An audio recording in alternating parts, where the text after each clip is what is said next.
পরের হাতে সারপ্রাইজ পেয়ে আজকে আমি ভীষণ খুশি।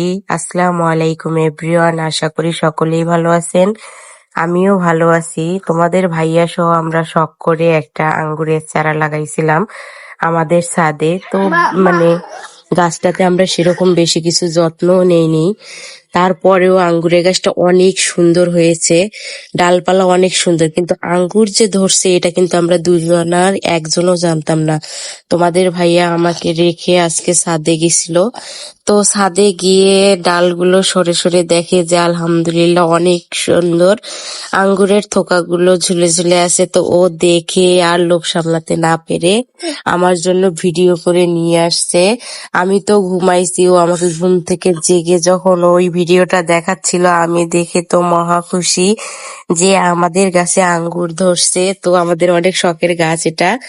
তো যাই হোক, যতই সারা জীবন কিনে খাই না কেন, নিজের গাছে যদি একটা ফল ধরে সেটা দেখলে কেমন যেন অনেক তৃপ্তি লাগে। আপনাদেরও কি এমন মনে হয়? আমার তো মানে দেখার পরে মানে এতটা খুশি লাগছে যে আমরা হচ্ছে একটা ফলের গাছ গাছছি, সেখান থেকে ফল হইতে